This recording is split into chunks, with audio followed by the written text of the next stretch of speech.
Okay, my lovelies, my sibling survivors, it is that time of the week again where we are going to feature an estranged parents. And this one is going to be a doozy. As always, I'm going to block them out, the whole 9 yards, because I don't want to, go on the attack or anything like that.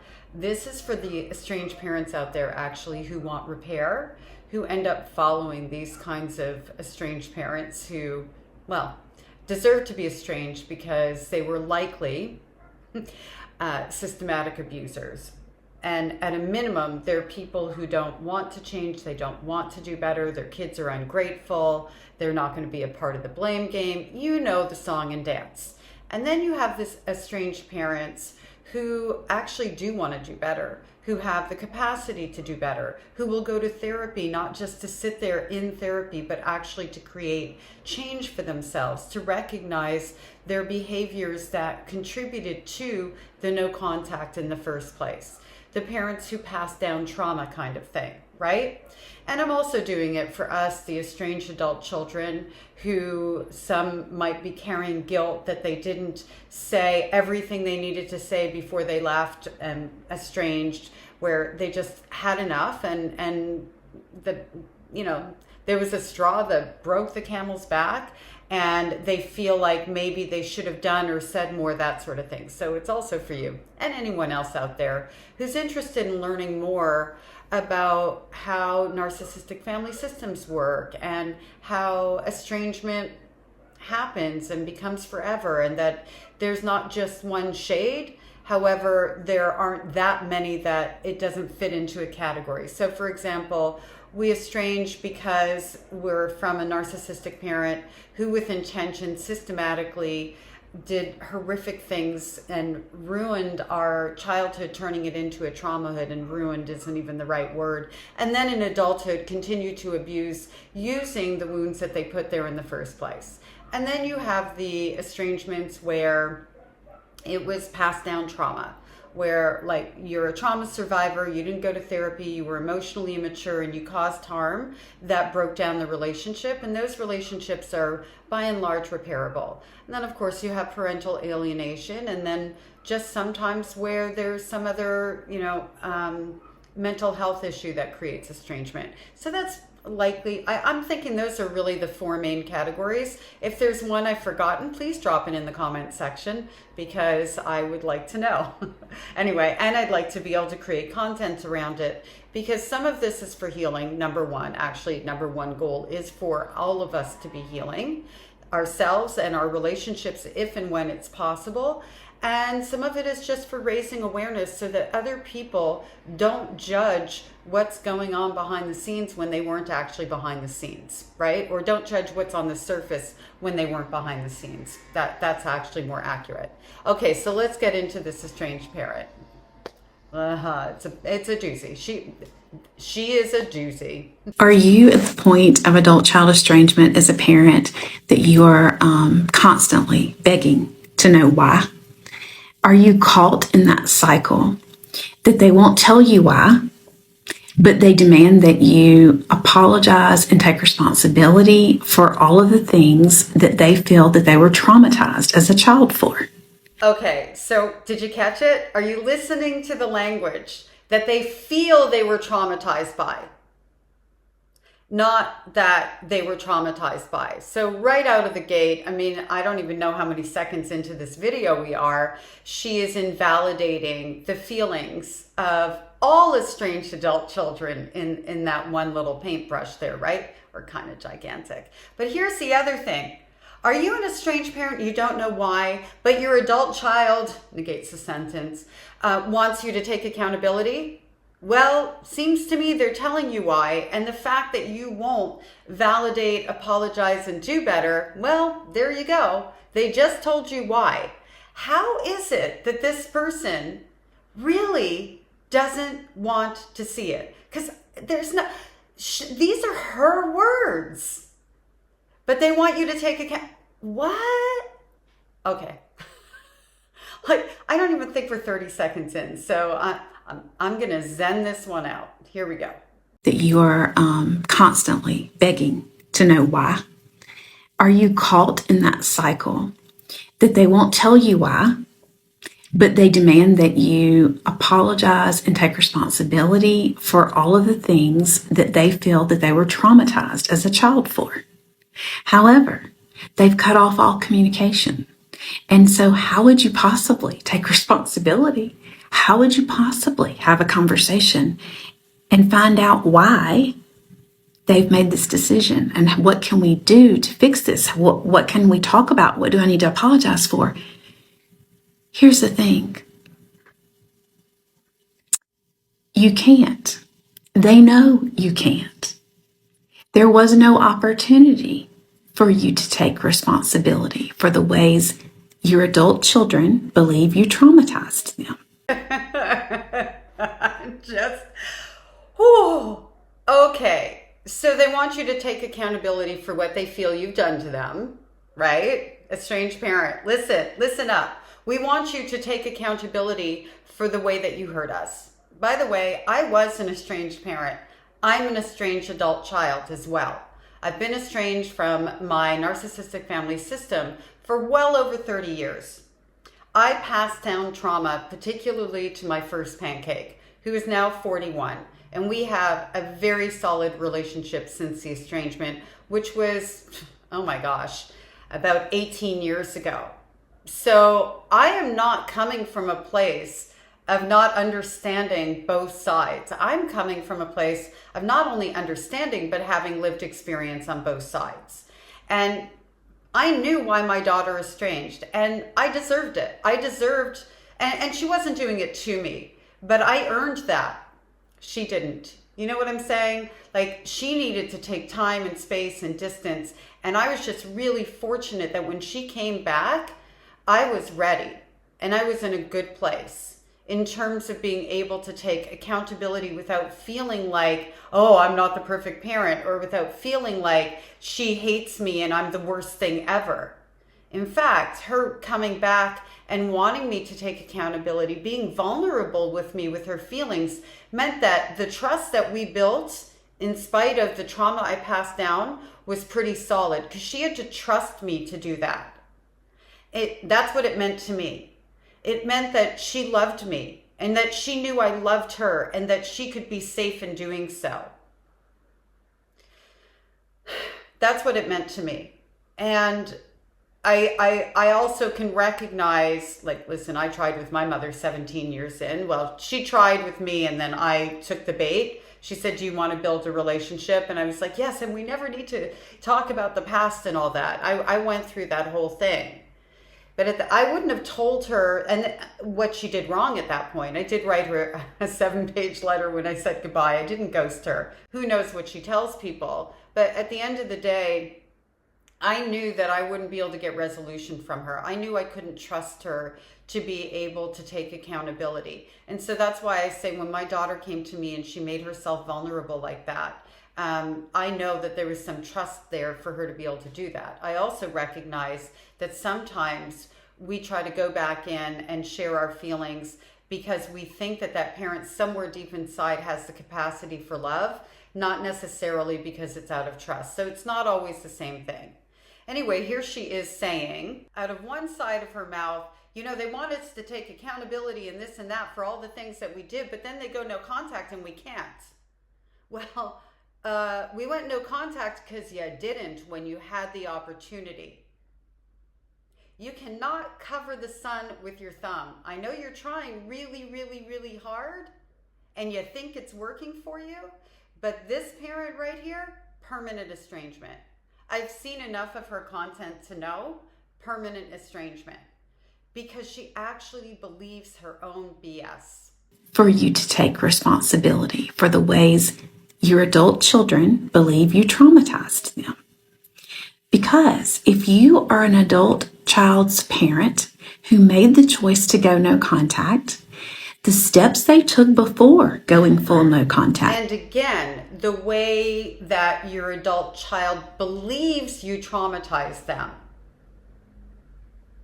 Listen, when my adult child came back to me, my first pancake, my daughter, I was 17 when I had her. I think that's an important thing to mention. So not only was I emotionally immature, I was literally a child without a fully formed brain. And I didn't end up going into therapy until 9 years later when my adult brain kicked in. And I also had the support of my then husband, ex-husband now. We're great father.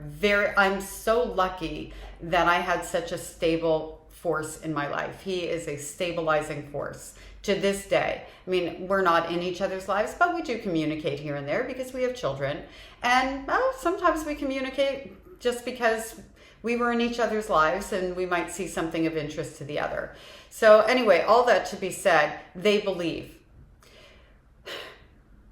There are things that my adult daughter shared with me that I didn't remember the way she remembered them. Doesn't matter. Because we had two different perspectives on something, or maybe my intention wasn't what it came out to be and how it impacted her. And, intentions don't matter, actions do. Period. And so when she came to me, even if I didn't remember something the way she experienced it, it wasn't, oh, you believe that, or if, or anything. No, it was, oh my gosh, I'm so sorry I hurt you. Because that's how she experienced it. It's valid, it's true. It's not her truth, it's just true. And that's what adult children who estrange are craving. And I'm not telling her it's true, or I actually didn't use those words. I'm not validating her and on the inside going, well, yeah, it didn't really happen that way. No, I'm validating her completely, wholeheartedly, with every fiber of my being, because that is how she experienced the particular thing that I did to her, period. I believe her. I know it's true. It's her experience. And who am I to say how she feels about something that she received from me? Okay, so now let's carry on. The steps they took before going full no contact, which were gray rock, civil contact, low contact, and then the big kahuna when they cut you off completely. You had never heard of this. You didn't know what gray rock, low contact, no contact. Those are words you've never heard before. Yes, they gave us boundary test. You've never heard the words before. You were the victim because you didn't know what was going on. You saw your adult child behaving differently and you were like, you're different now. Probably because they went to therapy and they were growing self-esteem and understanding that what happened to them wasn't their fault, that it wasn't because they weren't lovable, it's because you're messed up. I'm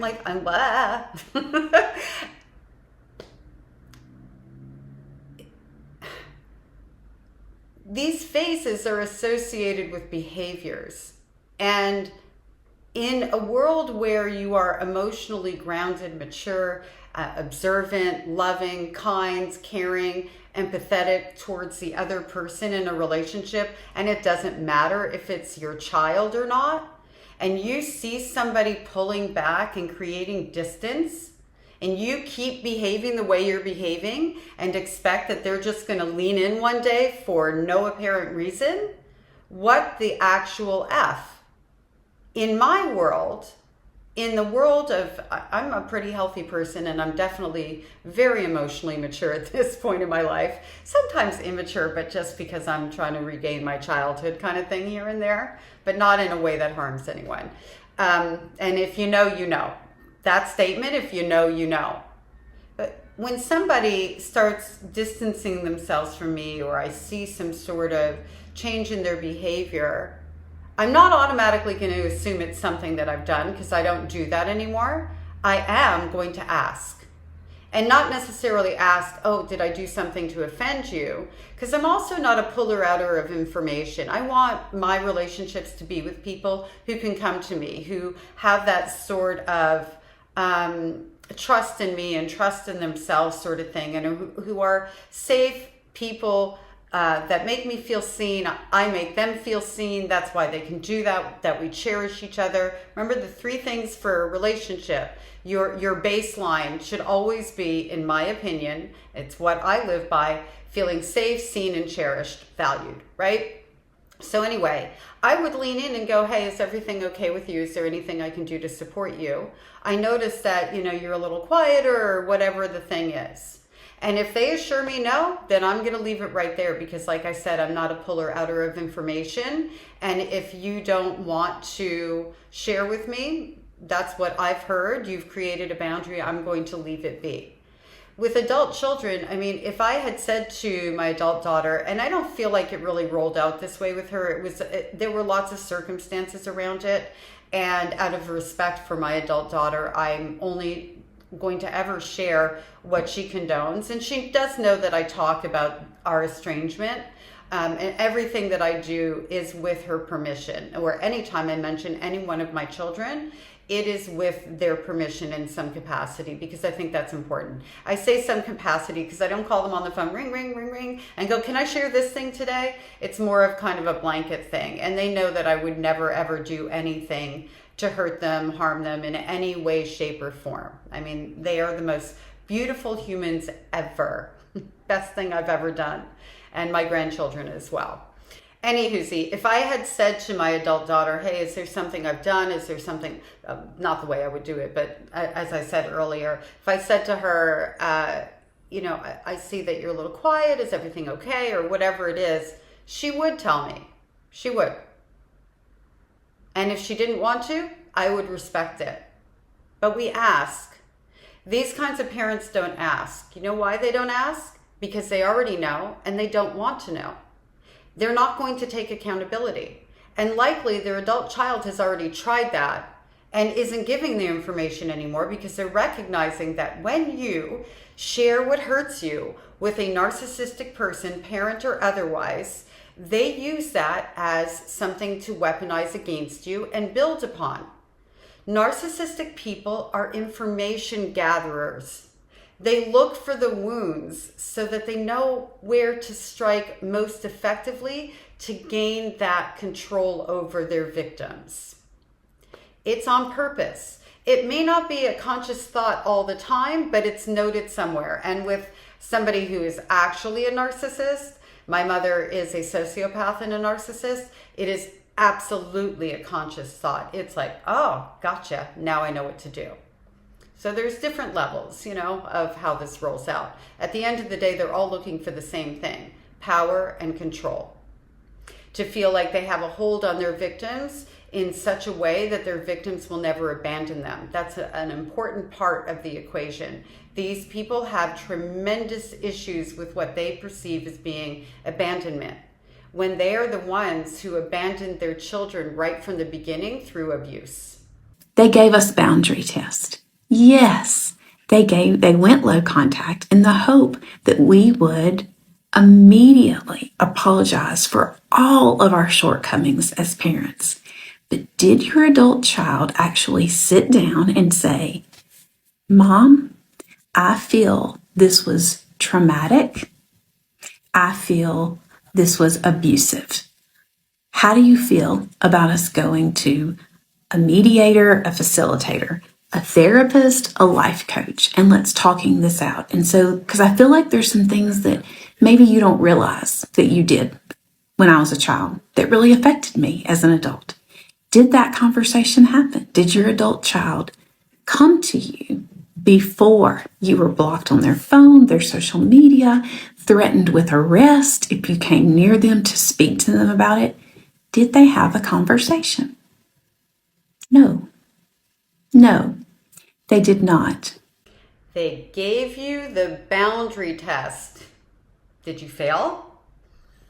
So it's a test. Do you see how she's representative of so many of the estranged parents out there that speak in this same manner, right? So when I say they, that's what I mean by that. And here this person is, they gave you the boundary test. No, we started to learn that we were allowed to create boundaries, and we created those boundaries for our mental health, our safety, to feel good, and to actually be able to continue in a relationship with a parent who traumatized us in childhood. A lot of times we'll set those boundaries with the willingness to let go of what was done in the past in the hopes that the relationship in the present will be good enough to sustain, because we want our parents to love us. We are born like loving our parents with all of our heart, every fiber of our being. Our mothers are our first loves in particular. First heartbeat, first sound, first nurture we ever received in our lives. They grew us in their bodies. This is a bond that's meant to be unbreakable. And then these parents work overtime systematically breaking that bond. And so we become adults and we try to set boundaries, and they ignore them. And they then are shocked when we start to distance ourselves because they don't want to respect our boundaries, because we're not entitled to them. They're the only ones entitled to anything because they have the title of mother and father. Therapy, I know for a fact, and actually put it in the comment section, how many of you asked your estranged parent to go to therapy? Not together necessarily even, but to go to therapy to help themselves, so then maybe you could go to therapy with them later on, or so then they would just be a parent that did better for you. How many of you? In any way, shape, or form? I asked my mother to go to therapy. I begged my mother to go to therapy, and not individually because I thought I was the problem, but together. And the reason I asked for it was because I was hoping I would be able to talk to her and be brave enough and feel safe enough to do it with therapeutic intervention. I didn't realize that that was never going to work no matter what, because of who my mother is. When I was creating boundaries with my mother, they were actually for my children, because she was triangulating my children and playing all sorts of games. I've made videos on it in the past. She was doing the whole weaponization and creating division and building a special relationship with my eldest daughter, who was her golden child. And in that special relationship, teaching my daughter to lie and sneak, and there was something wrong with me. And she was very little. I mean, she was 6 years old when I ended up going no contact. And my mother, when I set the boundaries, kind of bobble-headed and whatever, didn't say much back and just never adhered to them. As I began to do that, and as I was in a solid relationship with the man who would later become my husband, he's my ex-husband now, my mother recognized that she was going to be in some way held to account. And I put it this way because she was never going to be accountable. But she saw the handwriting on the wall. She saw a voice forming in me. And that voice wasn't representing myself. I didn't think I deserved my own boundaries yet. But my children, I knew that they did. I knew that they were good. I didn't know that I was good and that I was just like them at some point in time. No clue whatsoever. It was still all my fault. My mother wrote me a letter, and I'll link the video, preemptively striking to stop me from ever coming to her with what hurt me. She got a 7-page letter in return for that, and it was my goodbye letter. If I had to do it over, I would never do that 7-page letter again, because I think it gave her satisfaction knowing that she did the things she did and they impacted me the way they impacted me, which was her intention all along. I can tell by the way that I wrote that letter to her that younger Marnie, who was 22, 23 years old at the time, was hoping that maybe somehow she would lean in, because I really didn't want to not have a mother. I didn't. None of us want to be parentless. We want loving, safe parents. How can these people not understand that? Because they don't want to. They don't want to change. They don't. If they did, they would, because they could. When you tell somebody this hurt me and they do it again, that is a choice. That is a calculated decision. The reason you're driving yourself crazy asking why, and the reason you're begging to know how to reconcile. Mama, no contact was never meant for reconciliation. It's meant to be permanent. Asking why. You were being told why. All the way through, you just didn't want to pay attention to it. And if we as adult children had gone, you know, if you don't take accountability, if you don't come to the table, if you don't respect my boundaries, I'm never going to speak to you again. And by the way, I've been estranged for over 30 years, as I said earlier. I didn't know that I would be estranged for the whole rest of my life. I didn't know what it was going to look like. I did not have a plan in mind. And 17 years in, because my mother showed up on my doorstep, I did try again with her. And she had no interest. She ignored me after trying to hoover me in. Well, she did hoover me in because I was like, forget the past, giving her the language that she needed so that I could have a mother. Not realizing, of course, at the time that she isn't a mother. She's never going to be a mom. She's none of it. She's a birth giver. That's all she really is. And so if we had gone, we're going to go no contact, these types of parents would have gone, you're trying to manipulate me into giving you what I want. And no, this is not. And what, they would have done that whole song and dance. When you know, you know. So nothing that we did was going to be good enough for the fact that they were actually not doing good enough. No contact, at least the first time out, isn't necessarily meant to be permanent. Most estranged adult children don't have a plan. They're just in the now of, I need to heal and I need to stop being re-traumatized and being given more things to heal from. And as they go low contact, what they learn in the low contact phase is that life is more peaceful and our nervous system is starting to regulate and we're sleeping at night, we're being less dysfunctional, all the things, peace starts to happen. And then, you know, as we go back in when we're low contact, we're like, you know, what am I doing here? What value am I taking away from this relationship? And that's where no contact is born, typically. In my client base, what I see by and large, and drop a hand or a story or something if this is you, I see my clients 2 to 3 years in. I don't get them necessarily at the beginning of no contact. Sometimes I get them at year 2. Sometimes I get them at year 3. I'm not going to have clients that are with me for 10 years. I'm helping them, or even 5. I'm helping them build tools so they don't need me. That's my philosophy behind how I believe therapy should work. So all that to be said, 2 to 3 years in, it's usually the mark where they have nostalgic amnesia. Maybe it wasn't that bad. Maybe now that I have changed and grown, they have changed and grown. Maybe they'll do better if I talk to them in a different way and package it the way this estranged parent is suggesting we package it. I don't have a problem with packaging well. I don't have a problem with not, you know, delivering a message in a way that's going to maximize my needs getting met. And so when I speak to people, I think no matter who they are, packaging it in a way that isn't an attack is going to be the best way to go about it. It's just the way this estranged parent is asking for that. It reeks of they need grace, right? They need grace for perpetrating child abuse that they won't admit to. Anyway, this whole nostalgic amnesia, the adult child will go back in and they'll discover that nothing has changed except them.